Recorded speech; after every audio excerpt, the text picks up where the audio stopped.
पहली slide on कर दी है, समय को बचाना है, समय कम है और मुझे आपसे बात बहुत देर करनी है, इसलिए मैं चाहता हूं कि बात ज्यादा से ज्यादा आपको कन्वे कर सकूं। तो सबसे पहले स्क्रीन अगर आपको शेयर हो गई और आप लोग देख पा रहे हो तो मुझे थोड़ा सा एक बार वापस बोल के बता दीजिए। किशोर सर, दिख रही है screen? Yes sir, yes sir, yes sir. Sir ji, yes sir ji, all right, yes sir ji. All right sir ji, all right. तो आपने स्क्रीन के ऊपर देखा होगा, लिखा हुआ है ट्रेजेडी और ब्लेसिंग्स। इस दुनिया में बहुत बार हमने सुना है धोखे और मौके लिपटे हुए रहते हैं। धोखे और मौके तो लिपटे हुए रहते हैं, लेकिन सच्चाई तो यह है कि दुनिया में दुर्घटनाएं और दुआएं ये भी लिपटी हुई रहती है। जब जब दुनिया में कोई ट्रेजेडी हुई है, अगर उस ट्रेजेडी को हम एनालिसिस करेंगे तो समझ में आएगा कि बहुत सारी ब्लेसिंग्स उसके अंदर छिपी हुई है और बहुत सारी ब्लेसिंग्स जो लगती है उनके अंदर ट्रेजेडी छुपी रहती है। इसलिए आज मैं आपसे जो वर्तमान में सिनेरियो चल रहा है इससे रिगार्डिंग बात करने वाला हूं। एक होती है ट्रेजेडी, एक होती है ब्लेसिंग्स। तो दोस्तों, अपनी बात को शुरू करूं उससे पहले मैं आप सब लोगों को शुभकामनाएं देना चाहूंगा कि आप लोग अपने घरों में सुरक्षित होंगे, अच्छे होंगे और भगवान की दया से पूरे देश पे परमात्मा का आशीर्वाद रहा, एमआई के सारे लोगों पे परमात्मा का आशीर्वाद रहा कि हम में से एक भी व्यक्ति को कोई तरह का संक्रमण नहीं हुआ और सब लोग सुरक्षित अपने घरों में हैं। तो दोस्तों, जिस समय को अनसर्टेनिटी कहा जाता है, जिस समय को अनिश्चित काल कहा जाता है, उस अनिश्चित काल के अंदर अपने आप को जिंदगी में कुछ ऐसी चीजों पे सोचने के लिए विवश करना चाहिए जो अतीत में कैसे हुई थी और आगे हम लोग भविष्य कैसे बनाएंगे। तो एक सच्ची घटना के साथ अपनी बात को शुरू करता हूं। आप सब लोग सुनते जाइए, मैं अपनी बात को आप तक पहुंचा रहा हूं। अगर आवाज में डिस्टरबेंस आए, ऑडिबल या विजुअल में कुछ भी तकलीफ आए तो आप लोग मुझे इशारा कर देना, नहीं तब तक मैं कंटिन्यू रहूंगा। ठीक है Digambar sir? Yes sir, yes sir, yes sir, कोई प्रॉब्लम सर, हम सुन रहे sir. All right sir, all right. Titanic जहाज का तो सब लोगों ने नाम सुना होगा। टाइटैनिक जहाज के बारे में मैंने बहुत बार अपने सेशंस में बताया है, लेकिन उसी जहाज से रिलेटेड एक बहुत अजीब और बहुत ही रहस्यमयी घटना आपको बताने जा रहा हूं। स्कॉटलैंड में, ब्रिटेन के स्कॉटलैंड में एक परिवार था। उस परिवार के मुखिया का नाम था क्लार्क। उस क्लार्क के परिवार में उसकी पत्नी और उसके 9 बच्चे थे। उन्होंने जिंदगी की बहुत मेहनत की थी कि हम कभी अमेरिका जाएंगे और पूरे परिवार के साथ अमेरिका विजिट करके आएंगे। तो उन्होंने लगभग 5 साल मेहनत करके एक अच्छा बजट तैयार कर लिया कि अब हमें घूमने जाना है। और फाइनली उन्होंने टाइटैनिक जहाज में अपने टिकट बुक करवाए और टाइटैनिक जहाज में टिकट बुक करवाने में जितना पैसा उनकी सेविंग उन्होंने की थी वो सारा पैसा खर्च हो गया। और जिस दिन जाना था उनको उस जहाज में, उस पानी के जहाज में, तो टाइटैनिक जहाज में जाने के 10 दिन पहले उनका जो सबसे छोटा बच्चा था उसको एक कुत्ते ने काट लिया। कुत्ते ने जब काटा तो घाव बहुत ज्यादा हो गया। डॉक्टर को दिखाया, रेबीज की प्रॉब्लम नहीं हो जाए, क्वारंटीन कर दिया। डॉक्टर ने कहा कि अब इस बच्चे को अकेले में रहना होगा, किसी दूसरे से नहीं मिलवा सकते, लोगों से नहीं मिलवा सकते। तो नॉन रिफंडेबल टिकट थे वो सारे के सारे जो उन्होंने लिए थे। पूरा परिवार बहुत दुखी हुआ, क्लार्क्स पूरा दुखी हुआ, उसकी पत्नी दुखी हुई, सब बच्चे दुखी हुए, क्योंकि लाखों रुपए लगाकर उन्होंने वो टिकट खरीदे थे। 1912 की बात है ये, सन 1912 में स्कॉटलैंड में, ब्रिटेन में। जब बच्चे को कुत्ता खा गया और दुख हुआ और पूरा पैसा वेस्टेज चला गया और फाइनली 10 अप्रैल 1912 को टाइटैनिक जहाज रवाना हो गया अमेरिका के लिए। अमेरिका के लिए रवाना हुआ 10 अप्रैल, 11 अप्रैल, 12 अप्रैल, 13 अप्रैल और 14 अप्रैल की नाइट, यूं कहें कि 15 अप्रैल की अर्ली मॉर्निंग को टाइटैनिक जहाज डूब गया। अब मैं आपसे पूछना चाहता हूं, जब उन्होंने लाखों रुपया इकट्ठा किया था विदेश यात्रा जाने के लिए, सोचो कितनी मेहनत की थी, फिर उन्होंने वो इकट्ठा करके टिकट खरीद लिए तो कितनी खुशी हुई थी। जब टिकट खरीद लिए और जाने की सारी तैयारियां हो गई तो 7 दिन 10 दिन पहले बच्चे को कुत्ते ने काट लिया। तो जब कुत्ते ने काटा होगा तो कुत्ते को कितनी गालियां मिली होगी, कितना भगवान को कोसा होगा, कितना निर्दयी है प्रकृति, कितनी गालियां दी होगी। जब इतनी सारी चारों तरफ अनसर्टेनिटी और ट्रेजेडी क्लार्क्स को दिख रही थी, 15 अप्रैल तक उस आदमी का माइंड में जो चल रहा था वो सब सीन अलग था। और जैसे ही उसे 15 अप्रैल की सुबह अखबारों में ये खबर लगी कि दुनिया का सबसे बड़ा जहाज अपनी पहली यात्रा में डूब गया और 1500 से ज्यादा लोग मर गए। अब मैं आपसे पूछना चाहता हूं दोस्तों कि अब वो आदमी कुत्ते को ढूंढ रहा था कि वो कुत्ते के पांव पकड़ ले, अब वो कुत्ते को पूजना चाहता था, कुत्ते का मंदिर बनवाना चाहता था, अब वो लाख लाख करोड़ धन्यवाद देना चाहता था उस कुत्ते को कि हम उस कुत्ते का आभार कैसे जताएं। आप लोगों को ये कहानी, मैंने सच्ची कहानी है, गूगल के ऊपर आप सर्च करिएगा, Titanic tragedy mister Clarks Scottish person, तो आपको पता चलेगा। अब मैं चाहता हूं, थी तो ट्रेजेडी, लग भी रही थी ट्रेजेडी, सारी दुनिया इस घटना को 14 अप्रैल तक ये कहेगी कि ये ट्रेजेडी है, लेकिन उसमें ब्लेसिंग्स छिपी हुई थी। उसमें इतनी बड़ी ब्लेसिंग्स थी कि पूरे 11 के 11 परिवार के सदस्य जो अगर जहाज में चले जाते तो डूब के मर जाते, लेकिन परमात्मा ने उनको बचाया। अब मैं आपसे कहना चाहता हूं, कुछ घटनाएं ऐसी होती है जो लगती है ट्रेजेडी, लेकिन वो होती है ब्लेसिंग्स। अभी 24 मार्च से लेके आज 1 मई हो गई और हो सकता है महीने 2 महीने तक हम घरों में और रहें। ये लग रहा है ट्रेजेडी, लेकिन आप कल्पना करो कि जिस बीमारी से, जिस कोरोना वायरस से अब तक हिंदुस्तान में जितने लोगों को संक्रमण हुआ है और जितने लोगों की डेथ हुई है, एक चीज की कल्पना करो, हिंदुस्तान में रोजाना 1200 लोग डेथ से मरते थे, एक्सीडेंटल डेथ से। एक्सीडेंट में होने वाली डेथ थी 1200 से ज्यादा रोज। तो 1200 डेथ रोज होना बंद हो गई अकेले कोरोना वायरस की वजह से। तो मैं अब आपसे कह रहा हूं कि भारत में जो अब तक टोटल डेथ हुई है इस वायरस की वजह से, अगर वो रोज इतनी हो रही थी एक्सीडेंट में, तो सोचो अगर ये डेथ जो 1200 से ज्यादा रोज हो रही थी अब वो नहीं हो रही एक्सीडेंट में, तो ये सौदा घाटे का है या ब्लेसिंग्स का है? ये ट्रेजेडी है या ब्लेसिंग्स है? लेकिन ट्रेजेडी और ब्लेसिंग्स में डिफरेंशिएट करने के लिए जो नजरें चाहिए, जो पारखी दिमाग चाहिए, वो दिमाग होता है एक सच्चे लीडर का। और सच्चा लीडर वही है जिसने अपनी जिंदगी की सिचुएशन को समझकर अपने जीवन में निर्णय लिए। मैंने दोस्तों आपसे पहली बात की है ट्रेजेडी और ब्लेसिंग्स। लगती है ट्रेजेडी लेकिन छिपी होती है ब्लेसिंग्स। आज बहुत सारी ब्लेसिंग छिपी है। हिंदुस्तान की करोड़ों लेडीज ये चाहती थी कि उनका पति घर पे रहे, जो चाहती थी वो ही हुआ। हिंदुस्तान के हजारों लोग, करोड़ों लोग ये चाहते थे। ट्रैफिक से रोज परेशान हो गया, मैं कुछ दिन घर पे आराम करना चाहता हूं, हो गया। जो चाहते थे वो हो गया। करोड़ों बच्चे चाहते थे हमारे माँ बाप का टाइम हमें मिले, चाहते थे, जो हो गया। तो जो हम चाहते थे वो हो गया, तो अब इसमें रोना क्या है? अब तो ये देखना है कि प्रकृति में जो हो रहा है उसको देखें और जाने। देखने और जानने में उन ब्लेसिंग्स को खोजने का प्रयास करें जो ट्रेजेडी के रूप में हमें दिख रही है। तो दोस्तों पहली बात मैंने आपसे शुरू की, ट्रेजेडी और ब्लेसिंग्स। अगर आपको मेरी पूरी बात सुनाई आई और समझ में आई तो थोड़ा एक बार हाथ का इशारा कर दीजिए। हम 3-4 लोग बोलते जाएंगे सर, ये हाथ ऐसे ऊपर आएंगे ना, पूरे 1000 हाथ ऊपर कर देते। कोई बात नहीं, कोई बात नहीं। अच्छा चलेगा ऑल राइट, वो अनुभव है। फिर 1000 हाथ ऐसे, आज मैं कई लोग वो हाथ ही देखते बैठते। कोई बात सर नहीं, हमको कोई आवाज बात सुनाई नहीं। दे रहा है सर। आज पहली बार मैं 1000 से ज्यादा लोगों से सामने होते हुए भी एक तरफा सर, बात कर रहा हूं, इसलिए बॉडी लैंग्वेज का यूज कर रहा हूं। यस क्या किशोर दिन आ सर। गए? हाँ, दिन आ गए, हाँ, बहुत अच्छे दिन आ गए। 3000 लोग, 3000 लोग हो गए सर। 3000 लोग हो गए। 3000 लोग, 3000 लोग हो गए। Wonderful, wonderful. हाँ, हमारे तो चैनल से भी यूट्यूब पे लिंक कर दिया, तो 3000 लोग ग्रेट तो सर, अभी तक ग्रेट। हो गए, अभी आ ही रहे।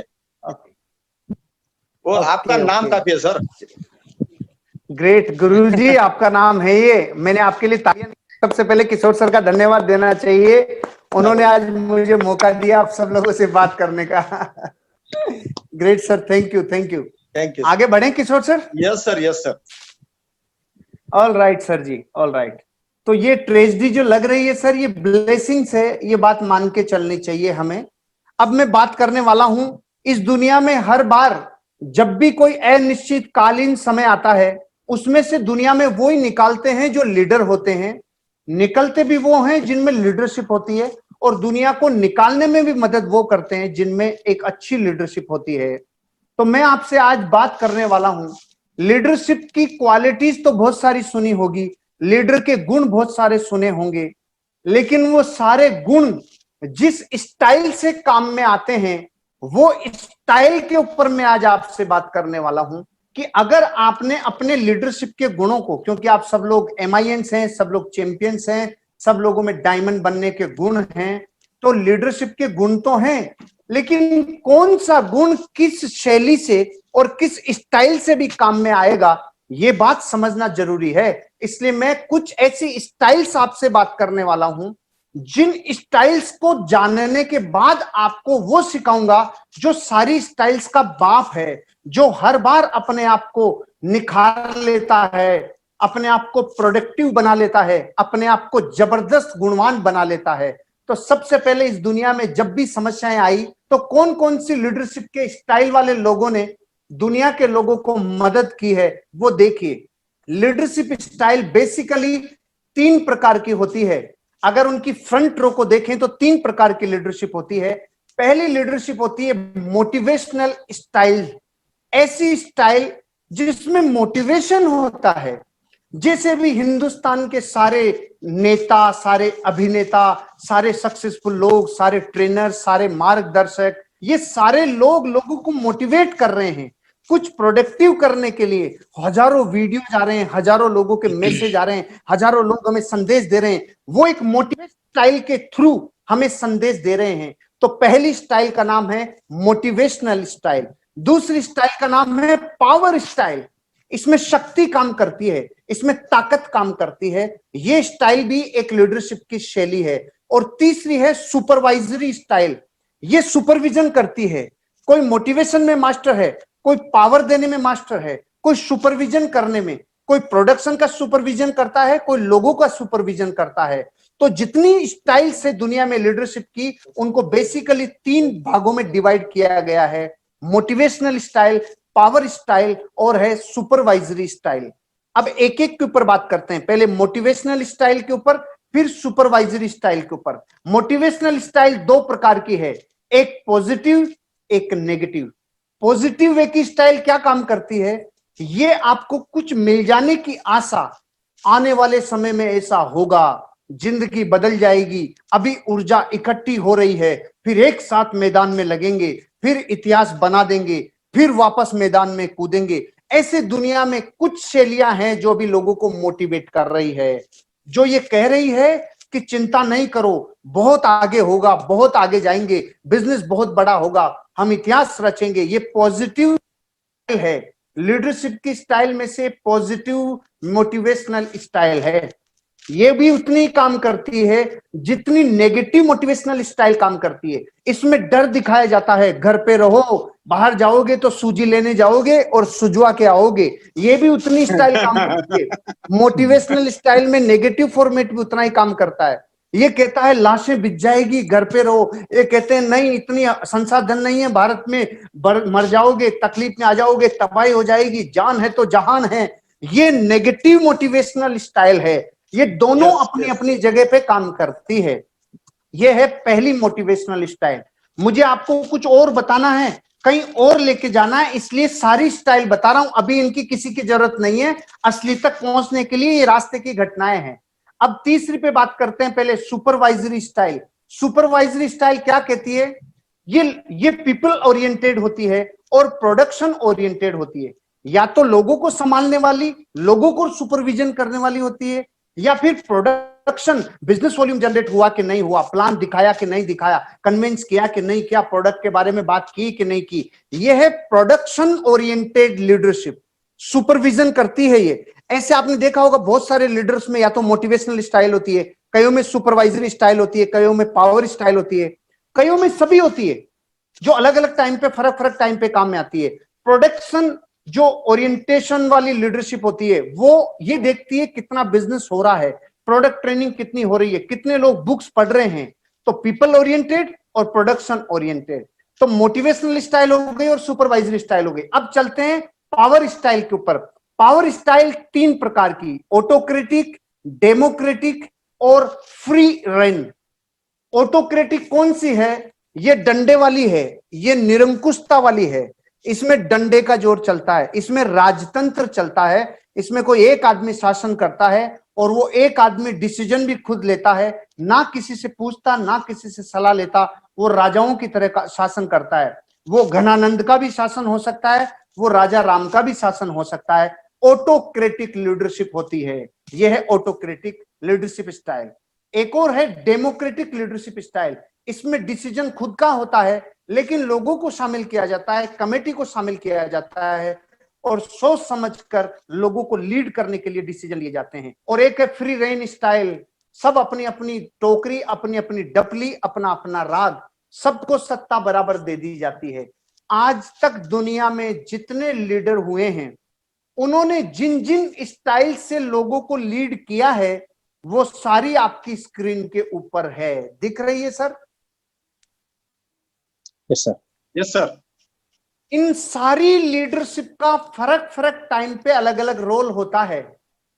अगर युद्ध हो रहा है तो हो सकता है और स्टाइल काम में आए, अगर जिंदगी में मायूसी और हताशा आ जाए, हो सकता है मोटिवेशनल स्टाइल काम में आ जाए। अगर कोई ऐसी चीज है जहां पे बहुत जबरदस्त वर्क चल रहा है और बहुत मोमेंटम है, वहां पे सुपरवाइजरी स्टाइल काम में आ जाए। लेकिन वर्तमान में जो सिनेरियो चल रहा है, इंसान अनसर्टेनिटी में है, ऐसे दौर में है जहां पे कल क्या होगा ये समझ में नहीं आ रहा। इन सारी स्टाइलों का बाप होगा, इन सारी स्टाइलों का गुरु होगा। इन सब स्टाइलों से सबसे ऊपर की स्टाइल का नाम है situational leadership style. Styles of leadership में सबसे महत्वपूर्ण है सिचुएशनल लीडरशिप। ओ हो, क्या मतलब है इस बात का? जो सिचुएशन के आधार पे अपने आप को बदल ले, जो सिचुएशन के आधार पे अपनी जिंदगी को लीड कर ले, जो सिचुएशन के आधार पे लोगों को सुपरवाइजरी लीड कर ले, जो सिचुएशन के आधार पे मोटिवेशनल में कन्वर्ट हो जाए, जो सिचुएशन के आधार पे अपने आप को ऑटोक्रेटिक डेमोक्रेटिक बना ले। जैसी सिचुएशन, जैसा देश वैसा भेष, जैसी परिस्थिति वैसी मनस्थिति। ये जैसा आपको और हमें सीन दिख रहा है, इस सीन के आधार पे अपने आप को जो बदल लेगा वो दुनिया में बापू बनेगा। तो सिचुएशनल लीडरशिप क्या है? परिस्थिति के अनुसार अपनी लीडरशिप को दिखाना। आज वही दौर, आज जो लोग इस बिजनेस में अपने आप को पॉजिटिव रखे हुए हैं, वो सिचुएशन के आधार पे बदल रहे हैं। अभी मैं एक एक का डेमोन्स्ट्रेशन करूंगा, कौन व्यक्ति कैसा काम कर रहा है और कौन व्यक्ति मस्त सो रहा है। पहले सिचुएशनल लीडरशिप को समझ लेते हैं। सिचुएशनल लीडरशिप की पहली स्टाइल है डायरेक्टिंग। ये केवल डायरेक्शन देता है, ये केवल ज्ञान बांटता है, ज्ञान। अभी ज्ञान बांटने का समय नहीं है, अभी डायरेक्शन वाली सिचुएशन का समय नहीं है। डायरेक्टिंग लीडरशिप होती है टेलिंग वाली लीडरशिप, लोगों को बताने वाली लीडरशिप। अभी बताने का समय नहीं है, अभी लोगों को उपदेश देने का समय नहीं है, उपचार का समय है। उपदेश से पार नहीं पड़ेगी, उपचार से पार पड़ेगी, रिजल्ट निकालने से पार पड़ेगी। लेकिन सिचुएशनल लीडरशिप का पहला भाग है डायरेक्टिंग, दूसरा भाग है कोचिंग। कोचिंग में क्या होता है? एक व्यक्ति लीडरशिप करता है, लोगों को अपना आइडिया बेचता है और वो सेलिंग करता है। डायरेक्टिंग टेलिंग होती है, कोचिंग सेलिंग होती है। अभी इसका भी समय नहीं है, न डायरेक्शन देने का न कोचिंग देने का। अभी समय है सपोर्टिंग सिचुएशनल लीडरशिप का। सपोर्टिंग वाली लीडरशिप की जरूरत है भाई साहब, सपोर्ट करने की जरूरत है, सपोर्टिंग लीडरशिप की जरूरत है। सपोर्टिंग लीडरशिप की इस देश को जरूरत है। इस देश का मेन आदमी, मुख्य व्यक्ति, प्रधानमंत्री, लोग सपोर्टिंग लीडरशिप देते हुए बार बार कनेक्ट हो रहे हैं। कभी मन की बात के थ्रू, कभी जनता से बात करके, कभी राज्यों से बात करके, कभी मुख्यमंत्रियों से बात करके। टॉप लीडर अभी कनेक्ट हो रहा है, सपोर्ट मांग रहा है, सपोर्ट दे रहा है। तो हमारे सारे डायमंड, सारे आईटीसी, सारे सीटीसी, सारी leadership, all STC and about leadership, अभी सपोर्टिंग का टाइम है। अभी डायरेक्टिंग का टाइम नहीं है, कोचिंग का टाइम नहीं है, सपोर्टिंग का टाइम है। सपोर्टिंग पे और बोलूंगा, इससे पहले चौथी बता दूं, डेलीगेटिंग। कामों को नियुक्त करना, लोगों को नियुक्त करना, जिस काम के लिए व्यक्ति बना है वो नियुक्त करना। जिस टाइम लॉकडाउन खुल जाएगा हम काम को फ्लो में ले आएंगे और काम को डिजिटल के अलावा वापस उसी फ्लो में चलाएंगे, तब डेलीगेटिंग लीडरशिप की जरूरत है। लेकिन अभी तो सपोर्टिंग की जरूरत है। सपोर्टिंग लीडरशिप का मतलब है ऐसी सिचुएशन आ गई अभी देश में, बिजनेस में, घर में, सब जगह सपोर्टिंग की जरूरत है। परिवार आपसे सपोर्ट चाह रहा है, बच्चे माता पिता का सपोर्ट चाह रहे हैं, माता पिता बच्चों का सपोर्ट चाह रहे हैं, एक अपलाइन डाउनलाइन का सपोर्ट चाह रहा है, डाउनलाइन अपलाइन का सपोर्ट चाह रही है, कंपनी लीडर्स का सपोर्ट चाह रही है, लीडर्स कंपनी का सपोर्ट चाह रहे हैं। सब लोग इस वक्त एक लीडरशिप दिखाने का समय है, सपोर्टिंग लीडरशिप। और लोग कर क्या रहे हैं? एक दूसरे पे जिम्मेदारी बनने का प्रयास कर रहे हैं, एक दूसरे पे आरोप प्रत्यारोप करने का कोशिश कर रहे हैं। ऐसा समय नहीं है, एक दूसरे को बुरा भला कहने की जरूरत नहीं है, और एक दूसरे से किसी व्यक्ति की अपेक्षा करने की भी जरूरत नहीं है किसी काम की। आपको सपोर्टिंग लीडरशिप दिखाना जरूरी है। जिस व्यक्ति के पास 2 वक्त के खाने का भोजन है वो सोच रहा है उस व्यक्ति को सपोर्ट करने की जिसके पास भोजन नहीं है। जिस व्यक्ति के पास थोड़ा नॉलेज है वो शेयर करना चाह रहा है उन लोगों से जिनके पास नॉलेज नहीं है। जो डिजिटली एक्सपर्ट हैं वो उन लोगों को सपोर्ट कर रहे हैं जो डिजिटली एक्सपर्ट नहीं हैं। इसलिए दोस्तों, अभी सारी लीडरशिप की स्टाइल्स में से सबसे भारी स्टाइल है supporting style, supporting situational leadership style. अभी आपको और हमें सपोर्ट लेने और देने की जरूरत है। अब सपोर्ट कैसे करेंगे, कैसे सपोर्ट करने की जरूरत है? आपको और हमें इस सीन को समझना पड़ेगा। हम बिजनेस में हैं और बिजनेस करते समय जिस हालात से अचानक हम लोग गुजरे हैं उस हालात का हमें निरीक्षण करना होगा। अब मैं आपको एक ऐसा चेंज कर्व दिखा रहा हूं। इस दुनिया में जितने लोग पिछले 1000 वर्षों में किसी अनिश्चित काम से, किसी अनिश्चितकालीन समय से गुजरे हैं, तो उन्होंने कैसा बिहेवियर प्रकृति से किया था उसका एक ग्राफ बनता है। उस ग्राफ को आप समझोगे तो आपको यह समझ में आएगा कि हमें भी जिंदगी में वो पैटर्न समझना चाहिए जहां पे इंसान बॉटम से पीक की तरफ जाता है, जहां पर इंसान निराशा से वापस एक्साइटमेंट की तरफ जाता है, जहां से इंसान एक व्यक्ति जो हताश हो चुका, जो बिल्कुल टूट चुका, वहां से कौन सा ग्राफ और पैटर्न काम करेगा जिसकी वजह से वो वापस जिंदगी में खड़ा हो जाएगा। इसके लिए आपको ये ग्राफ समझना होगा जिसका नाम है द चेंज कर्व। मैंने आपसे पहला सब्जेक्ट बात किया था ट्रेजेडी और ब्लेसिंग्स, आपने कहा था हमें समझ में आया।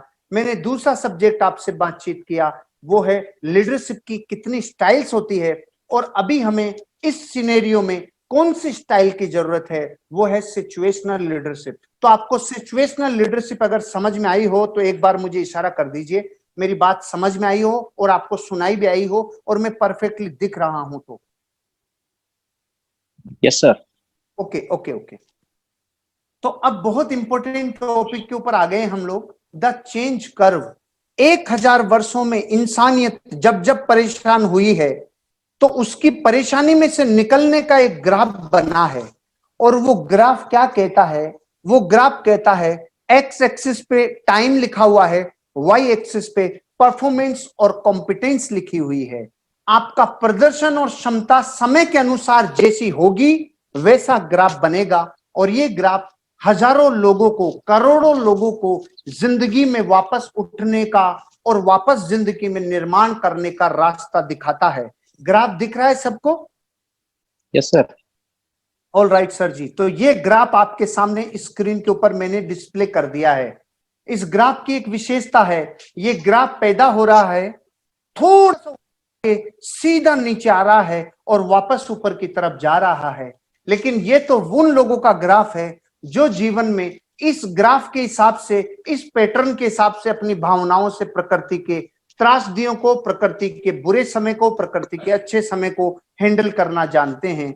लेकिन जो लोगों को ये ग्राफ समझ में नहीं आता, जिन्होंने प्रकृति के सिद्धांतों को नहीं समझा, वो लोग अपनी जिंदगी में ट्रेजेडी के जाल में फंस जाते हैं और नीचे चले जाते हैं। तो देखिए दोस्तों, एक ग्राफ बना रहा हूं, पैटर्न बना रहा हूं, स्क्रीन के ऊपर देखिए। सबसे पहले किसी इंसान को जब बुरा वक्त आता है तो सदमा लगता है, उसको झटका लगता है, शोक लगता है।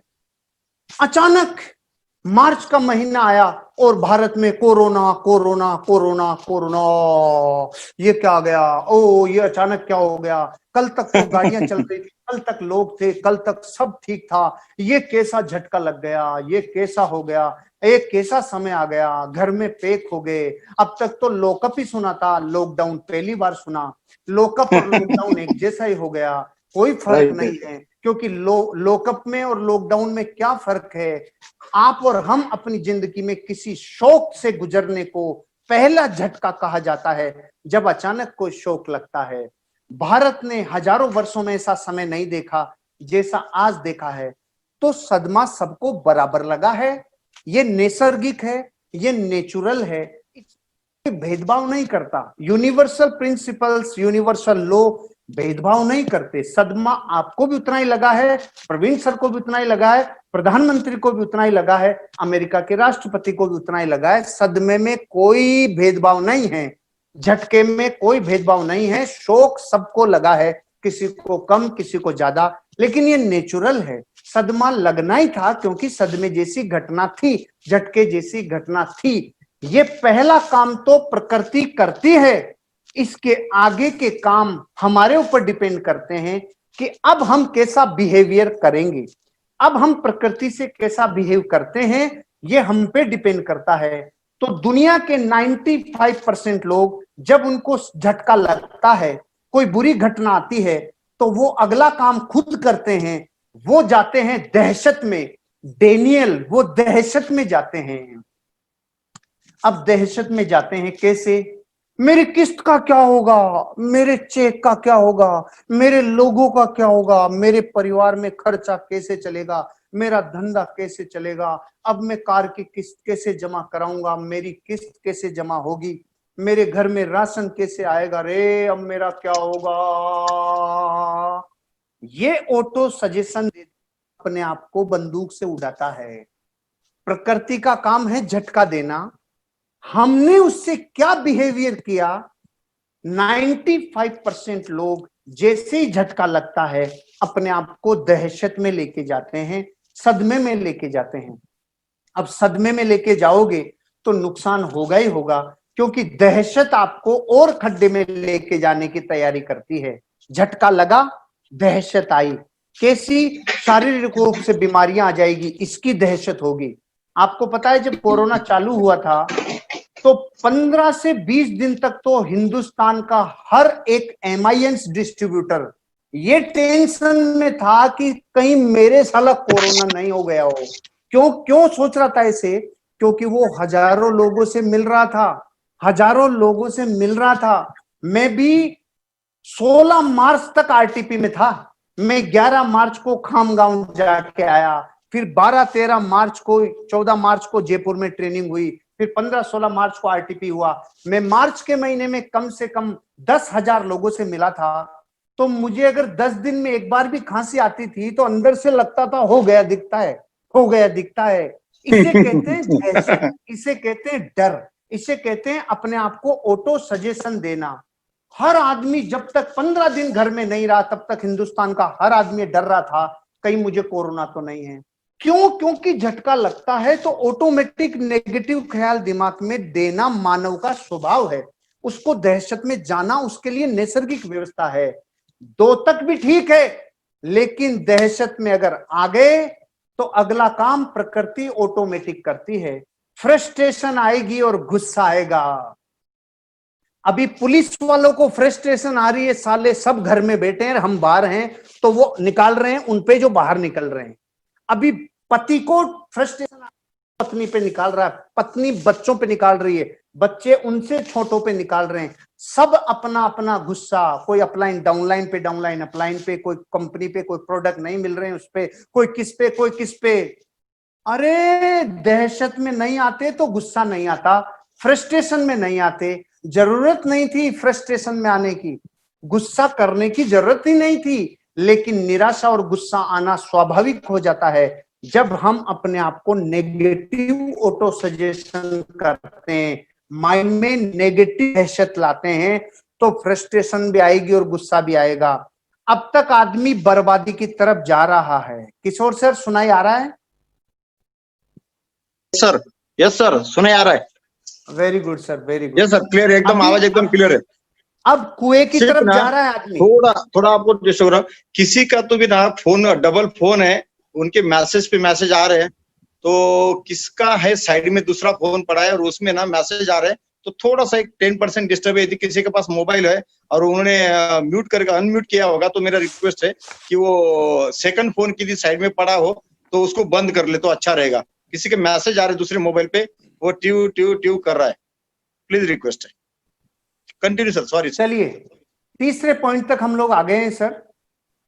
झटका लगना नेचुरल है, लेकिन दहशत में जाना और नहीं जाना हमारे ऊपर डिपेंड करता है। लेकिन अगर दहशत में गए तो तीसरे नंबर पे गिरोगे और नीचे की तरफ आओगे, फ्रस्ट्रेशन आएगी, गुस्सा आएगा, और यहां तक कोई पहुंच गया तो अब बर्बादी के कुएं की तरफ जा रहा है, क्योंकि अब जाके वो आएगा डिप्रेशन। अब डिप्रेशन में आएगा। और हिंदुस्तान के जितने भी लोग डिप्रेशन में हैं, उनके लक्षण बताता हूं मैं आपको। जो जो लोग डिप्रेशन में गए, उन्होंने नहाना छोड़ दिया, खाना, संगीत सुनना छोड़ दिया, डाढ़ा बढ़ गया, कटिंग बढ़ गई, हालत खराब हो गई, पूरी जबरदस्त नेगेटिविटी छा गई, कमरे से बाहर नहीं निकल रहा, देवा देवा देवा बन के घूम रहा है। अरे बाहर आजा, बाहर आजा, डिप्रेशन से बाहर आजा।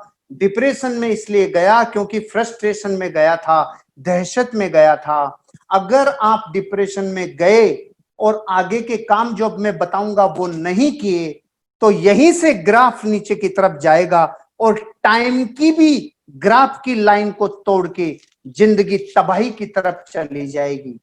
अमिताभ बच्चन को झटका लगा था, एबीसीएल बर्बाद हुई थी, वो दहशत में गया था, उसको फ्रस्ट्रेशन आई थी, वो डिप्रेशन में गया था, लेकिन टूटा नहीं, अपने आप को वापस जे कर्व की तरह उठा लिया।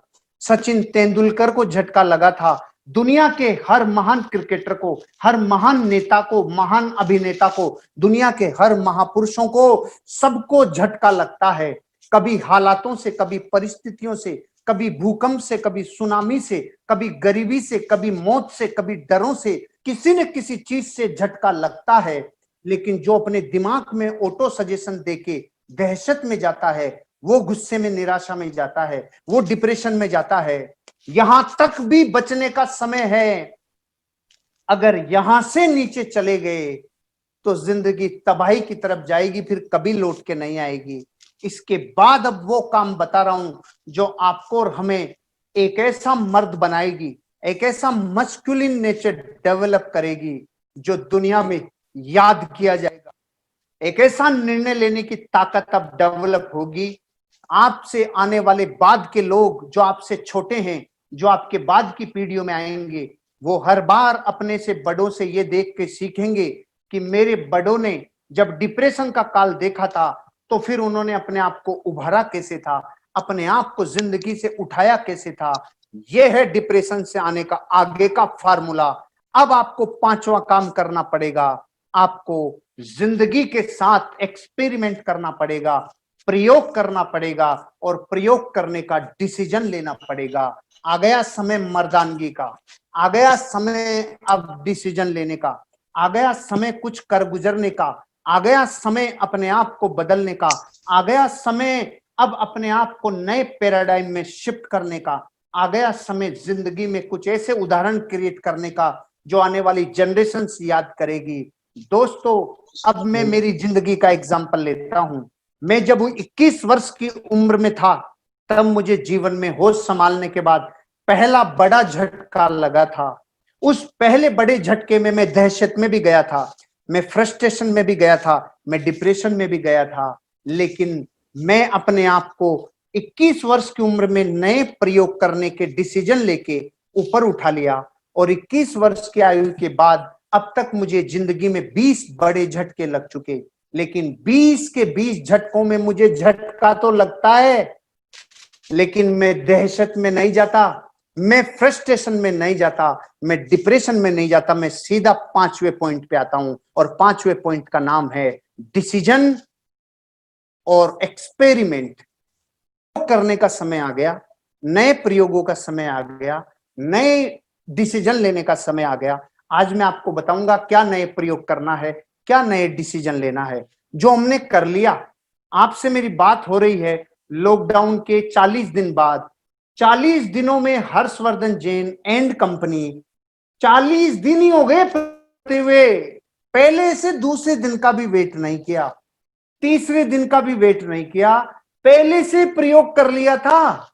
लॉकडाउन घोषित हुआ था 24 मार्च से, पहला था 22 मार्च को। मैं 19 मार्च को घर में 3 महीने का राशन, 6 महीने की ऐसी एसेंशियल चीजें जो मुझे भीड़ में जाने से रोकेगी, ये सब पहले 19 मार्च को कर चुका था, पहले ही कर लिया था। क्योंकि मेरे को जिंदगी के झटकों का पता है। जब झटके मिलते हैं तो फिर लोगों को टाइम मिलता है दहशत में जाने का, लोगों को टाइम मिलता है निराशा में जाने का, लोगों को टाइम मिलता है डिप्रेशन में जाने का। मेरे को नहीं मिलता, क्योंकि तुरंत 5वें पॉइंट पे चालू, एक्सपेरिमेंट चालू, जिंदगी में नए डिसीजन चालू। और वो चालू कैसे किए? अब मैं बिजनेस पे आता हूं। कोरोना का झटका लगा, जैसे ही कोरोना का झटका लगा, मैंने नई लगभग 30 किताबें नई निकाल ली थी, जो मेरे माइंड को पॉजिटिव अफर्मेशन के थ्रू नया डेटा देगी, और इतना नया डेटा देगी कि उसके रोमांच की खुमारी मेरे में नहीं मिटे 6 महीने। ऐसा मैंने पहला प्रयोग मेरे साथ किया। मेरे घर में नए पेड़ लगने के लिए, नई खेती करने के लिए, नए बीज उगाना चालू किया, जिससे मैं निर्माण होता हुआ देखूं। निर्माण होता हुआ नहीं देखते हैं तो डिप्रेशन आता है, फ्रस्ट्रेशन आती है। तो मैंने पहला प्रयोग किया, मेरे साथ निर्माण देखा मैंने दूसरा प्रयोग किया, मेरे घर में चीजों को उगाना चालू किया, नया प्रयोग करके एक्सपेरिमेंट किया। फिर नए प्रयोग करके कुछ ट्रेनिंग्स बनाई, कुछ स्लाइड्स बनाई, और ऐसी स्लाइड्स जो मुझे एक्साइटमेंट देगी, मेरी टीम के लिए काम आएगी, जो मुझे जिंदगी में कहीं ना कहीं पॉजिटिव मेंटल सजेशन देगी, ऐसा मैंने प्रयोग किया। अब बात करते हैं जो सबसे बड़ा डिसीजन हमने लिया। लॉकडाउन के समय मुझे ये पता चल गया था, जिस देश की आबादी 130 करोड़ है, वहां लॉकडाउन जल्दी नहीं खुलेगा। और अगर लॉकडाउन जल्दी नहीं खुला और मैं इस भरोसे बैठा रहा कि लॉकडाउन खुलेगा तब मैं करूंगा, मैंने अपने आप को सबसे बुरी सिचुएशन का माइंड में ऑटो सजेशन दिया। मैंने अपने आप को सबसे बुरी से बुरी, वर्स्ट से वर्स्ट कंडीशन क्या होगी कि कभी मीटिंग नहीं होगी, कभी सेमिनार नहीं होंगे। अगर ऐसा हुआ तो तू हर्षवर्धन क्या करेगा, तेरी टीम क्या करेगी? जब मैंने ये सोचा तो नई ऊर्जा आई, अपने आप को 360 डिग्री एंगल बदलने की, अपने आप को कंप्लीट ट्रांसफॉर्मेशन में ढालने की, अपने आप को टोटली चेंज करने की। और वो क्या चेंज करने की? अब तक जितने बिजनेस प्लान हमने पिछले 14-15 सालों में, या यूं एमआई की स्थापना के बाद से जितने बिजनेस प्लान अब तक हुए हैं, वो कैसे हुए थे? वो वर्चुअली नहीं हुए, वो एक्चुअल प्रेजेंस देकर हुए थे, वो आमने सामने बैठ के हुए थे, वो 1-to-1 हुए थे, वो होम मीटिंग हुए थे, वो जीटीएस हुए थे, वो बड़े सेमिनार हुए थे, वो बड़े फंक्शंस हुए थे, वो बड़े आरटीपीज हुए थे, एलडीपीज हुए थे, पीपीएसएस हुए थे, बड़े एसएलएसएल हुए थे। जितने आज तक नेटवर्क मार्केटिंग डायरेक्ट सेलिंग में जितने प्रोग्राम हुए थे, वो सब आमने सामने हुए थे। और मैं ये समझ गया था, अब युग बदल गया। आज आप हजारों लोगों को ये कहने जा रहा हूं, ये जितनी जल्दी समझोगे कि युग बदल गया, उतनी जल्दी जिंदगी में उठने का ग्राफ आगे बढ़ेगा। और जितनी लेट करोगे समझने में, उतना ही जिंदगी में नीचे की तरफ जाओगे। आप और हम नेटवर्कर हैं, और नेटवर्कर उन दुनिया के महान लोगों को सुनकर, समझकर और सीख कर बड़ा होता है, जिन्होंने लाखों एग्जाम्पल दुनिया को बताए हैं कामयाबी के। तो जब हमने ऐसे गुरुओं को सुना है, ऐसे बड़े बुजुर्गों को सुना है, ऐसे कामयाब लोगों को सुना है, तो फिर क्या मजाल हमारी, क्या मजाल समय की जो हमारी परिस्थितियों को बिगाड़ देवे। वो सारी परिस्थितियां ये कहती है युग बदल गया, ये समझ ले, युग बदल गया ये समझ ले। और युग बदल गया तो फिर अपने आप को कब बदलेगा? अपने आप को तब बदलेगा जब युग बदलने की आहट सुनाई देवे। अभी आहट सुनाई दे रही है तो युग बदल गया। अपने आप को वर्चुअली, अपने आप को डिजिटली, अपने आप को एक्सपेरिमेंट के साथ लोगों से कनेक्ट करने का, प्रयोग करने का समय आ गया। कैसे आया? पहले प्लान दिखाते थे 1 to 1, अब प्लान दिखाएंगे वीडियो कॉल के थ्रू, अब प्लान दिखाएंगे जूम के थ्रू, अब प्लान दिखाएंगे डिजिटल माध्यम से। बदल गया मतलब हमेशा के लिए बदल गया, ऐसा सोच के चलो। क्योंकि जब जब आप आखिरी डेट का वेट करोगे ना, अब कब मीटिंगें होगी, अब कब सेमिनार होंगे, अब कब होगा, मरने का इंतजार मत करो, अब करने का समय है। जब दुनिया में बड़े बड़े सिनेमा हॉल की जगह मल्टीप्लेक्स आ रहे थे तो बड़े सिनेमा हॉल ये सोच रहे थे अब हमारा समय कब आएगा, अब हमारा समय कब आएगा। अरे गया, कभी नहीं आएगा। जब दुनिया में पुरानी चीजें जा रही थी, नई आ रही थी, तो लोग सोच रहे थे हमारा जमाना कब आएगा। अरे कभी नहीं आएगा। जो बदल गया जमाना, वो बदल गया, वो नहीं आएगा। ऐसा मान के चलोगे तो डबल ग्रोथ होगी। कैसे डबल ग्रोथ होगी? एक तो आपने नए युग में जीना सीख लिया, नए युग में नए एक्सपेरिमेंट करना सीख लिया, नए युग में डिसीजन लेना सीख लिया। तो अब 2 एडवांटेज हो गई। अगर पुराना युग लौट के आता है तो पुराने युग में मास्टर हैं, लेकिन वो लौट कर नहीं आया तो नए युग में हम ही खड़े होंगे, हम ही जाबाज योद्धा होंगे, क्योंकि हमने अपने आप को बदलने से पहले खुद को बदल लिया। समय और युग पूरा बदले उससे पहले अपने आप को बदल लिया। तो समय आ गया प्रैक्टिस करने का, कैमरे पे बोलने पे प्रैक्टिस करने का। अब समय आ गया नए प्रयोग करने का। अब समय आ गया रोज 5 लोगों को प्लान दिखाने का वीडियो कॉल पे। अभी अपने साथ इस चैट में किशोर सर कितने लोग जुड़े हुए होंगे? लगभग 1000 लोग, 1000 लोग अभी जुड़े हुए हैं। आप मुझे बताइए, 1000 लोग तो पीपीएसएस में होते हैं, 1000 लोग तो बड़े बड़े ट्रेनिंग्स में नहीं हो पाते, और शायद यूट्यूब के ऊपर भी 1000-2000 लोग सुन रहे हैं। मैं एक अकेला आदमी, अगर मैंने कैमरे पे बोलने की प्रैक्टिस नहीं की होती, अगर मैंने कैमरे का एक्सपेरिमेंट नहीं किया होता, अगर मैंने अपने आप को ये नहीं समझाया होता कि रोशनी मुंह के सामने होनी चाहिए, अगर मैंने अपने आप को ये नहीं समझाया होता कि फ्रेमिंग यहां से लेके यहां तक और यहां तक होनी चाहिए, तो मैं आपसे नए प्रयोग कैसे करता। अगर मैं अपने आप को ये प्रयोग नहीं करता कि पीछे का बैकग्राउंड अगर लाइट है तो कपड़े डार्क पहनने चाहिए, अगर बैकग्राउंड डार्क होता तो कपड़े लाइट पहनने चाहिए, अगर मैंने ये प्रयोग नहीं किया होता, अगर मैंने इंटरनेट पे बैकअप रखने चाहिए ये प्रयोग नहीं किया होता, मैंने कैमरे के सामने जनता को समझने का वर्चुअल अभ्यास नहीं किया होता, तो मैं आज 3000 लोगों से बात नहीं कर रहा होता। और मैं आपको ये कह रहा हूं, आप और हम 2-3 हजार लोग, मैं 1000 लोग हैं, अगर दिन में 5 लोगों को वीडियो कॉल पे आप प्लान दिखाओगे तो दिन में 5000 प्लान होते हैं, 5000, और महीने के होते हैं 1.5 लाख प्लान। अब मैं आपसे पूछता हूं, 1.5 लाख प्लान तो हम तब नहीं कर पाते थे जब बड़े बड़े जीटीएस होते थे, लेकिन लोगों को ये खबर ही नहीं है कि अरे भैया ये ट्रेजेडी नहीं है, ये ब्लेसिंग्स है। अरे समझ समझ समझ, ये ट्रेजेडी नहीं है, ये ब्लेसिंग्स है। मैं एग्जाम्पल से, अपनी लाइफ का एग्जाम्पल देके साबित करता हूं, प्रूव करता हूं कि मैं जो कह रहा हूं वो सही है कि नहीं है। मैंने पिछले 12 महीने का एवरेज, मेरे बिजनेस वॉल्यूम का एक एवरेज निकाला, 30 lakh business volume average. Every week 30 lakh business volume average मेरे बिजनेस में आ रहा है। अगर मैं आपको ये बोलूं 30 लाख बिजनेस वॉल्यूम एवरेज अगर आ रहा है, तो तब जब बड़े बड़े जीटीएस, बड़े बड़े सेमिनार, बड़े बड़े पीपीएसएस तब हो रहे हैं, तो जब लॉकडाउन में मेरा हर आदमी अंदर जा चुका घर में, लॉकडाउन में मेरा हर डिस्ट्रीब्यूटर नीचे बिल्कुल मायूस हो चुका, तो बिजनेस वॉल्यूम 0 होना चाहिए ना। किशोर सर, 0 ही होना चाहिए ना, क्योंकि कोई प्लान नहीं दिखा रहा, कोई सेमिनार नहीं कर रहा। आप लोग मुझे सुन पा रहे हैं? Yes, sir. Yes, sir.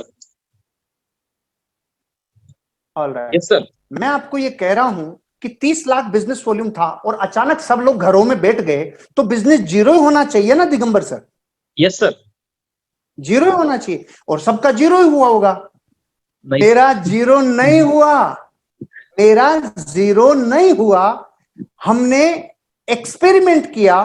क्या एक्सपेरिमेंट किया? हमने 24 मार्च से, जो सप्ताह था ना, मार्च के आखिरी वीक का जो वीक था, उसमें हमारा जो बिजनेस वॉल्यूम आया, तो हमने सोचा कि ये तो पहले का होगा, इसलिए आ गया। फिर हमने अप्रैल के पहले वीक का बिजनेस देखा, तो भी नहीं सर, हमने 3000 लोग हैं सर, टोटल 3000 लोग। Okay okay okay sir, okay. तो हमने ये देखा कि ये भी पहले वीक का होगा, पिछले समय का होगा। अप्रैल के दूसरे वीक में भी जब हमने देखा तो बिजनेस वॉल्यूम आ रहा था, तो हमने देखा ये भी फ्लूक में हो गया होगा, ये भी कहीं ना कहीं पहले का होगा। लेकिन जब अप्रैल के तीसरे चौथे वीक में हमारा बिजनेस वॉल्यूम आया 10 लाख, 10 लाख बिजनेस वॉल्यूम आके हमने इंडिया में रिकॉर्ड बनाया। और वो 10 लाख बिजनेस वॉल्यूम वो था जो मेरे ग्रुप के 50 से ज्यादा लोगों ने रात दिन कैमरे के सामने बोलने का अभ्यास किया, रात दिन वीडियो कॉल पे अपने आप को प्रैक्टिस करना चालू किया, जूम एप्लीकेशन का यूज करना चालू किया, और ज्ञान बांटना बंद, सीधा प्लान, सीधा फॉलोअप, सीधा सामने वाले को बात, आजा तेरे को इस बिजनेस की जरूरत है, आजा ये बिजनेस तेरी जिंदगी बदल देगा, सीधी बात। हमने क्यों किया एक्सपेरिमेंट? हमने इसलिए किया ये एक्सपेरिमेंट क्योंकि हमारे पास डेटा आ चुके थे। 15 करोड़ लोगों की प्राइवेट नौकरियां छूट चुकी, 15 करोड़ लोगों की देश में प्राइवेट नौकरियां छूट चुकी, करोड़ों मजदूर बेरोजगार हो गए, करोड़ों लोग बेरोजगार हो गए, सरकारियों की तनख्वाहें आधी हो गई, लोगों ने अपने व्यापार धंधों की तबाहियां देख ली, बड़े बड़े रेलवे जैसे का टर्नओवर दिन का 100 करोड़ माइनस, घाटा रोज का 100 करोड़। जब ये सारी घटनाएं हो रही थी, हम समझ गए इस वक्त दुनिया में वही बापू बनेगा जो डिजिटल प्लान दिखाएगा, डिजिटल फॉलोअप करेगा, डिजिटल प्रेजेंस रखेगा। इसलिए मैंने अपने ग्रुप में कुछ प्रयोग किए, वो आपके साथ भी शेयर करता हूं। मैंने अपने ग्रुप के लोगों को बोला, अगर पहले 7 बजे उठते थे तो अब 6 बजे उठने लग जाओ, पहले 10 बजे नहाते थे तो अब 6 बजे नहाने लग जाओ, पहले खाने का टाइम फिक्स नहीं था तो अब खाने का टाइम फिक्स कर लो, पहले सोने का टाइम फिक्स नहीं था, खाने का फिक्स नहीं था, अब तो रोज सूटेड बूटेड होके अपने आप को रोज सुबह नहा धो के कच्ची कली बना के अपने आप को मार्केट में लॉन्च करो और टाइम के ऊपर अपने आप को लोगों से कनेक्ट करने के लिए तैयार हो जाओ। मेरा पूरा घर में स्टूडियो बन गया, घर में जहां बेड हुआ करते थे, जहां चीजें, मैंने सारे घर को ऐसा कर दिया, यहां से कॉन्फ्रेंसिंग कॉल होगी। अभी मैं ऐसी जगह पे बैठा हूं जहां पे पूरा जंगल मेरे घर से मुझे दिख रहा है। मैं अपने घर के ऐसी सिचुएशन में बैठा हूं जहां एक ट्यूबलाइट की मुझे जरूरत नहीं है, सीलिंग फैन मैंने चला नहीं रखा, एसी में चलाता नहीं हूं, टेबल फैन अभी लगा हुआ है, पीछे की वो लाइट कलर की है, ड्रेस मैंने डार्क कलर की पहन ली, लाइट चली जाए, अगर इन्वर्टर का बैकअप भी खत्म हो जाए तो भी आपको मैं कहीं भी इनकन्वीनियंस नहीं होगा, आपको कोई तकलीफ नहीं आएगी, क्योंकि मैं अपने आप को फुली इस बिजनेस में अपने आप को झोंक चुका हूं, अपने आप को रोज इस बिजनेस में लोगों की मदद करने के लिए झोंक रहा हूं। तो मैं आपको ये कहना चाहता हूं, नए प्रयोग करो, जो प्रयोग पहले कभी नहीं किए वो नए प्रयोग करो। और नए प्रयोग के बाद छठा पॉइंट भी बता देता हूं, फिर मैं 5वें पे वापस आऊंगा। और छठा पॉइंट है, जैसी परिस्थितियां हैं उनको एक्सेप्टेंस के साथ अपनी जिंदगी के अंतःकरण में ये बात समझो कि ये समय आ गया है, तो अब रो मत, पहले क्या था भूल जाओ को, अब आने वाले युग को देखो।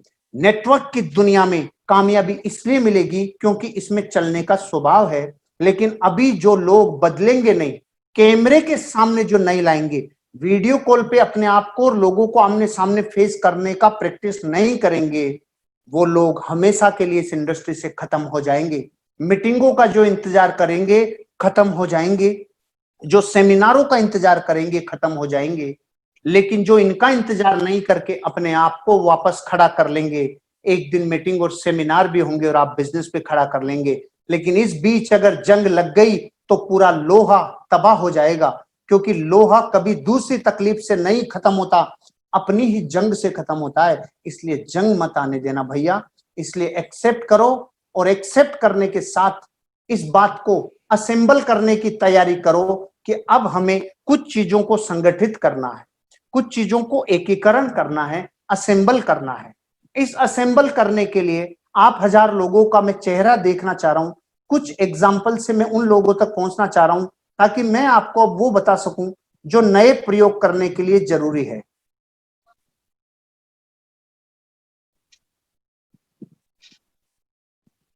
ऑल राइट,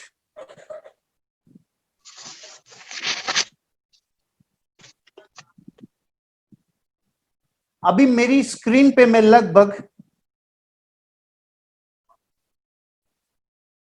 25 लोगों को एक साथ देख पा रहा हूं।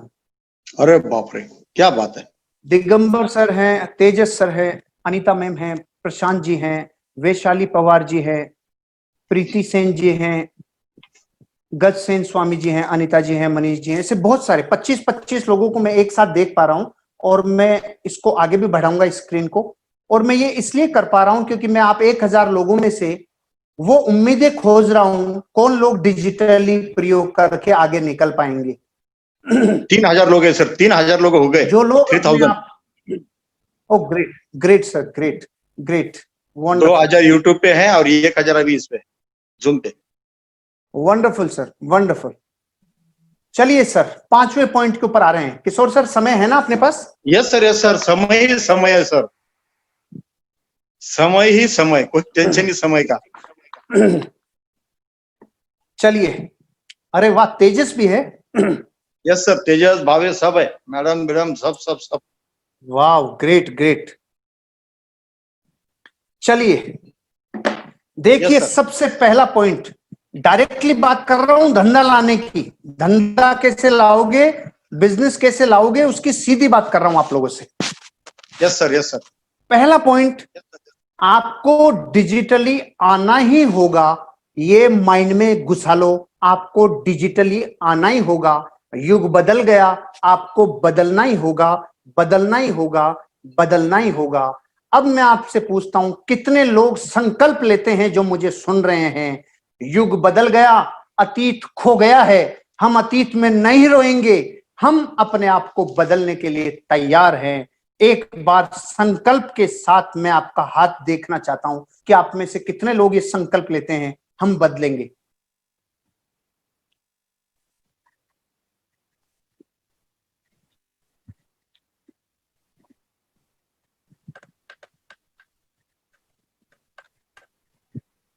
Great, wonderful, awesome. 20, 22, बहुत लोगों ने, जिन तक मेरी आवाज पहुंच रही है इजीली, उन्होंने हैंड वेव किए हैं। Wonderful, wonderful. चलिए सर, तो अगर आप बदलने के लिए तैयार है तो मैं आपको कुछ प्रयोग बताता हूं। ऐसे प्रयोग बताऊंगा जहां पर आपको अपने बिजनेस को सीधा इंस्टेंटली आपको बिजनेस वॉल्यूम लाने में बहुत बड़ा फायदा होगा। सबसे पहला काम करना होगा आपको, आप फ्रेमिंग सीखनी होगी। फ्रेमिंग, फ्रेमिंग सीखनी होगी। फ्रेमिंग, रिपीट कर रहा हूं बार बार, फ्रेमिंग सीखनी होगी। Framing, framing, framing, framing. सब यस सर, लोगों तक मेरी आवाज पहुंच गई होगी। Yes sir, framing yes sir. Word आपको डिजिटली लाने में, ये डिजिटली आपको प्रेजेंट होने में और ग्रेट, जबरदस्त छाप छोड़ने के लिए, एक गजब का इंप्रेशन छोड़ेगा, जबरदस्त पॉजिटिव मेंटल इमेज आपके लिए लोगों की नजरों में बनेगी। आपको फ्रेमिंग सीखनी होगी। तो सबसे पहला फ्रेमिंग सीखिए। आप मुझे अगर देख रहे होंगे तो मैं आपको यह बताना चाहता हूं कि मेरे सिर के ऊपर जो जगह है वो सिर्फ इतनी है, पूरी छत नहीं दिख रही। पूरी छत नहीं दिख रही, इतनी है क्योंकि मैं दिखना इंपॉर्टेंट हूं, मेरी छत दिखना इंपॉर्टेंट नहीं है, मेरे आस पड़ोस के गेट दिखना जरूरी नहीं है। अपने आप को बेस्ट फ्रेमिंग में लाना सीखिए, क्योंकि आप अपने आप को जब देखते हैं ना यू मोबाइल पे, तो आप अपने आप को देख रहे हैं, सामने वाला आपको ऐसे नहीं देख रहा। वो सामने वाला आपको जब आप नीचे करते हैं यूं, तो आप उसको दिखते हैं यूं दिखते हैं यूं। आपकी फ्रेमिंग बेस्ट होनी चाहिए, आपकी फ्रेमिंग बेस्ट होनी चाहिए। अब देखिए मेरे दोनों हाथ दिख रहे हैं, मेरी बॉडी लैंग्वेज दिख रही है, मेरी बॉडी यूज हो रही है, मैं पूरा दिख रहा हूं, यहां से बराबर है, यहां से बराबर है, और यहां से बराबर है, और यहां तक का दिख रहा हूं। सिर्फ इतना दिखा ना, मैं पूरा दिखा। मुझे बेस्ट परफॉर्म करने के लिए मेरी इतनी बॉडी दिखनी चाहिए, और मेरी बॉडी वर्टिकल नहीं दिखनी चाहिए, हॉरिजॉन्टल दिखनी चाहिए। Very very important. 98% लोग जूम एप्लीकेशन को मोबाइल पे यूज करते हैं, उनको लैपटॉप पे यूज करनी चाहिए। लैपटॉप की स्क्रीन हॉरिजॉन्टल होती है, मोबाइल की स्क्रीन वर्टिकल होती है। हमें हॉरिजॉन्टल, अपने आप को हॉरिजॉन्टल फ्रेम में फिट करना चाहिए, ताकि सामने वाला रिकॉर्ड करे तो भी बड़ी एलईडी पे देखे, चाहे बड़ी स्क्रीन पे देखे, सामने वाले को अच्छा इंप्रेशन जाना चाहिए। आपको लैपटॉप पे जूम यूज करना चाहिए ताकि बॉडी लैंग्वेज यूज हो सके, और फ्रेमिंग करनी चाहिए। इससे इतना ज्यादा यूं फ्रेमिंग अगर हो गई तो गलत है, क्योंकि मेरा सिर कट रहा है। यूं हो गई तो गलत है, क्योंकि अब आपको मैं अच्छा नहीं दिख रहा, मैं कैमरे को डिस्टर्ब हो गया। मेरा फ्रेमिंग यूं होना चाहिए। इस फ्रेमिंग को सीखने के लिए पहला पॉइंट बता रहा हूं, अगर मोबाइल से हो चाहे लैपटॉप से हो, आपका जो कैमरा है वो यहां देखना चाहिए, चेस्ट के सेंटर में देखना चाहिए। सिर आपका ये हिस्सा, और यहां के बिल्कुल सेंटर में, चेस्ट के सेंटर की हाइट पे आपका कैमरा होना चाहिए। जो लोग नीचे रख रखे हैं, जो नीचे रखते हैं, उनकी छत सामने वाले को दिखती है, पीछे से लाइट आती है वो दिखती है, वो डिस्टर्ब होता है। जैसे मैं एग्जांपल लेना चाहूंगा, गणेश बकाड़े जी, गणेश बकाड़े जी, आपने अपने हाथ को आगे कर रखा है। एक भाई साहब हैं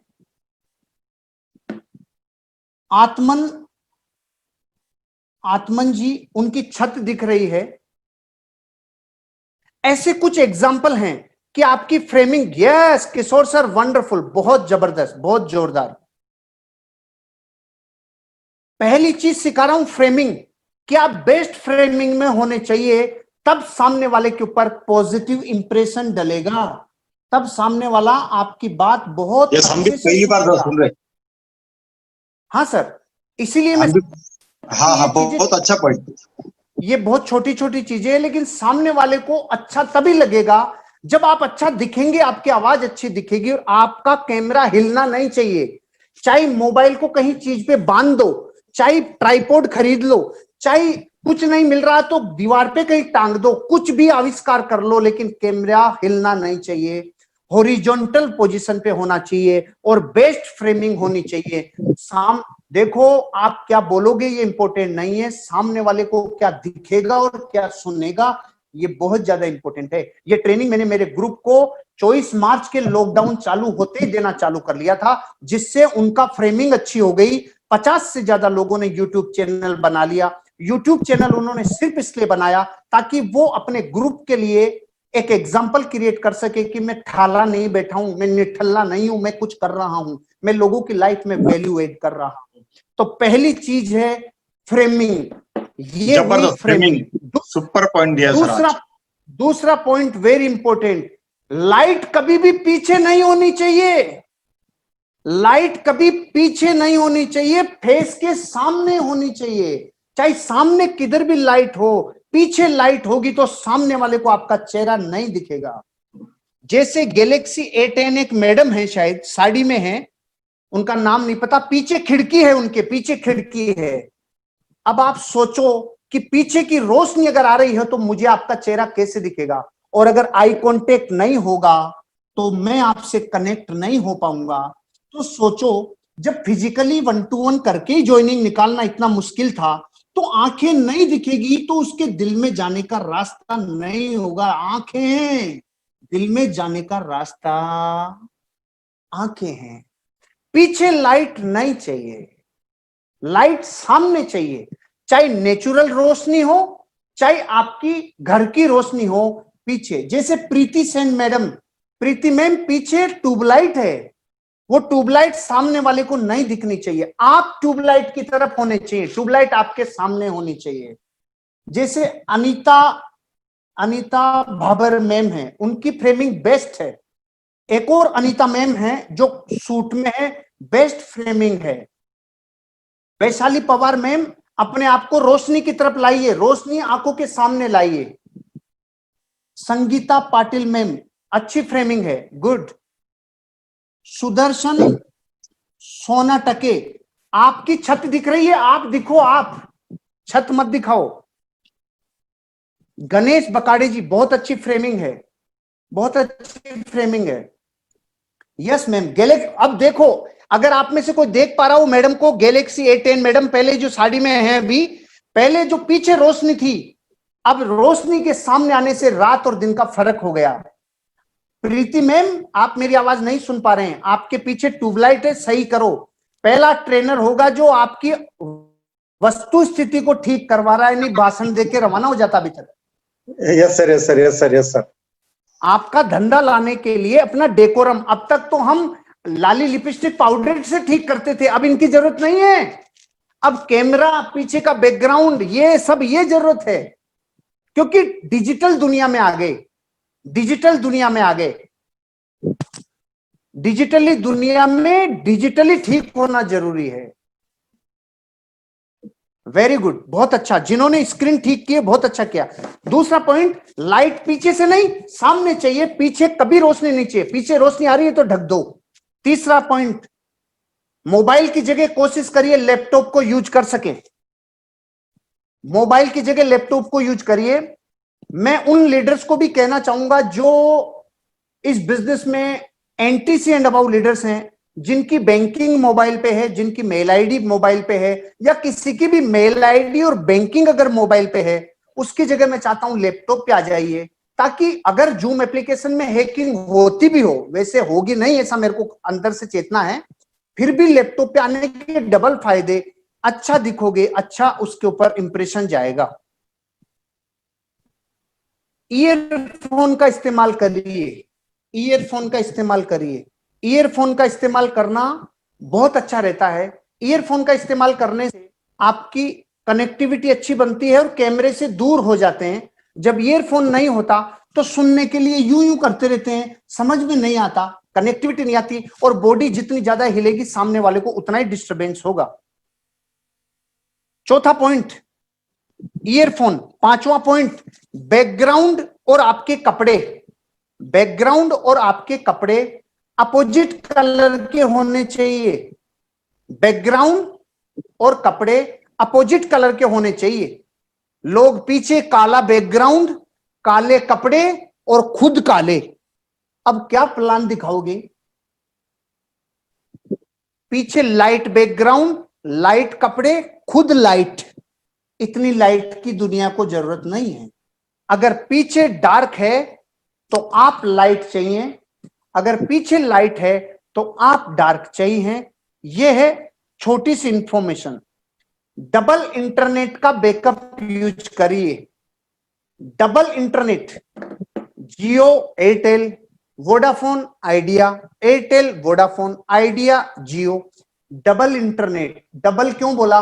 अगर आपके एरिया में जियो धोखा दे दे तो एयरटेल सपोर्ट कर देगा, एयरटेल धोखा दे दे जियो सपोर्ट करेगा। लेकिन अब ये बातें उनके लिए है जो अब रोज टाइम इन्वेस्ट करेंगे, रोज इंटरनेट इन्वेस्ट करेंगे और रोज लोगों को प्लान दिखाएंगे, फॉलोअप दिखाएंगे। किशोर सर। Yes sir.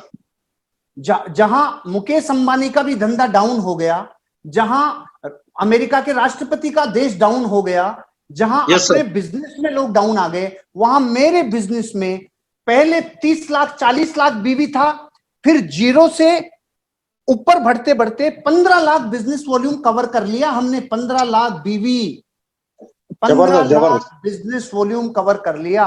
और इस वीक से अगले तक ये हम पता है किस फेज में जा रहे हैं। हम चाह रहे हैं कि लाखों रुपए का पेट्रोल डीजल नेटवर्कर जलाए नहीं, लोगों से मिलकर नए कोरोना वायरस लेकर आए नहीं, लोगों से मिलने जुलने का लफड़ा, घर से ही बहुत बड़ा एंटरप्रेन्योर बन जाए और जिंदगी भर अपना धंधा घर से करे। क्योंकि अब टेक्नोलॉजी बदल गई। अब ये अकेली जूम है, अगले 3 महीने 2 महीने 3 महीने में आप कई एप्लीकेशन ऐसी देखोगे जो भारत के आविष्कार करने वाले लोग लग गए हैं। इसलिए मैं कह रहा हूं युग बदल गया, डिजिटली अपने आप को लाने का समय आ गया। और जिस एप्लीकेशन को आप यूज करते हैं, मैं 7th नंबर का पॉइंट बता रहा हूं, जिस एप्लीकेशन को आप यूज करते हैं, चाहे जूम एप्लीकेशन हो, चाहे व्हाट्सएप वीडियो कॉलिंग हो, उसकी पूरी जानकारी, उसकी पूरी कंप्लीट इंफॉर्मेशन, स्क्रीन कहां से शेयर होती है, म्यूट कहां से होता है, अनम्यूट कहां से होता है, और जितने लीडर्स हैं, जिन जिन सॉफ्टवेयर से बिजनेस प्लान दिखाया जा सकता है, जिन सॉफ्टवेयर से लोगों से बेस्ट कनेक्टिविटी हो सकती है, जिन सॉफ्टवेयर से हम और लोग बिजनेस में जुड़ सकते हैं, वो सॉफ्टवेयर खरीदने में पीछे मत हटना। अब यही इन्वेस्टमेंट है, और चीजों में इन्वेस्टमेंट करने की जरूरत नहीं है। क्योंकि अब पूरे 2020 में नए कपड़े की जरूरत नहीं है, पूरे 2020 में रेस्टोरेंट का खर्चा जरूरत नहीं है, पूरे 2020 में अब घूमने फिरने का पैसा खर्च करने की जरूरत नहीं है। डिजिटल इन्वेस्टमेंट करो, पीछे ग्रीन स्क्रीन खरीद लो, ट्राइपॉड खरीद लो। कुछ चीजें ऐसी हैं जो मैं किशोर सर को लिंक भेज दूंगा, लॉकडाउन खुलते ही खोल लेना। और आप Yes, में sir. से जो लोग महाराष्ट्र से हैं, जो महाराष्ट्र से हैं, उनको तो मैं बता देता हूं, अभी लॉकडाउन में टाइम है। राजस्थान, महाराष्ट्र, गुजरात, दिल्ली, इनमें तो अभी महीनों लगेंगे। इसलिए अपने आप को तैयारी वैसे करो ना। अरे भाई, ऑल आउट आती है तो मच्छर भी अपनी मीटिंग करके तैयारी करते हैं ना, नई ऑल आउट से बचने के लिए। ऐसे अपने सामने जो ऑल आउट आ रही है उसके लिए अपने को भी तैयारी करनी पड़ेगी। हमें भी अपने आप को प्रिपेयर करना पड़ेगा कि हम इस कोरोना रूपी मच्छर से, ऑल आउट को मच्छर से कैसे बचाएं और कैसे आगे बढ़ाएं। बात समझ में आई? Yes sir, yes sir. All right, तो वापस मैं एक बार स्क्रीन को छोटा कर देता हूं और मैं अपनी वापस स्क्रीन पे आ जाता हूं। तो दोस्तों, चेंज कर्व के ऊपर वापस आ गया। सदमा देना, झटका देना प्रकृति का काम है। दहशत में नहीं आना और आना आपका काम है। फ्रस्ट्रेशन में आना नहीं आना आपका काम है। डिप्रेशन में आना नहीं आना आपका काम है। सीधा 5वें पे आना। मैं क्यों नहीं आता हूं दहशत, क्यों नहीं आता हूं फ्रस्ट्रेशन में, मैं सदमे में क्यों नहीं आया जब मेरी फॉर्च्यूनर डूबी? क्योंकि मैं प्रयोग करना चालू कर देता हूं। मैं सदमे में क्यों नहीं आया जब 2012 में बिजनेस तबाह हुआ? क्योंकि मैं प्रयोग करना चालू कर देता हूं। मैं आज से आपको कह रहा हूं, चीजों को असेंबल करो। घर में अगर आपको पीछे बैकग्राउंड नहीं भी है तो बेडशीट लगा लो, कोई ऐसी व्हाइट चादर लगा लो, कोई और कुछ नहीं है तो ग्रीन कपड़ा लगा लो। और अगर कोई व्यक्ति अभी तक यूट्यूब पे अपने आप को नहीं लाया तो अपने आप को किसी भी डिजिटल प्लेटफॉर्म पे लाओ। फेसबुक पेज खुद का बनाओ, फेसबुक पे लाए आओ और डेली कुछ करो। कुछ रिजल्ट आए कि नहीं आए, रिजल्ट इंपॉर्टेंट नहीं है, आपका कुछ करना इंपॉर्टेंट है। चीजों को असेंबल करो और धंधे को करना चालू करो। मेरा वादा है, मैं आपको एक कमिटमेंट दे रहा हूं आज, पूरे हिंदुस्तान की सारी नेटवर्क मार्केटिंग कंपनियों में और अपने में एक फर्क है, एक एडवांटेज है। इस एडवांटेज का फायदा तो उठाओ। जब भगवान ने अपना प्लान ही ऐसा डिजाइन किया है, जब प्रकृति ने ऐसा आशीर्वाद स्पेशल दिया है कि और कंपनियों का बिजनेस वॉल्यूम तब जनरेट होता है जब प्रोडक्ट परचेज होते हैं। हमारा बिजनेस वॉल्यूम तब जनरेट होता है जब वाउचर परचेज होता है, और वाउचर से हम प्रोडक्ट परचेज करते हैं। ये महान एडवांटेज है। तो अभी इस बात पे रोना नहीं है प्रोडक्ट कब मिलेगा, कब आएगा। अरे जब मिलेगा तब सही, जब आएगा तब सही। जब EMI शुरू हुई थी, हमें 6 महीने तक प्रोडक्ट नहीं मिले थे, लेकिन हम उसमें नहीं रोए। जो नहीं है उसमें रोने की आदत भारत की हजारों सालों से है।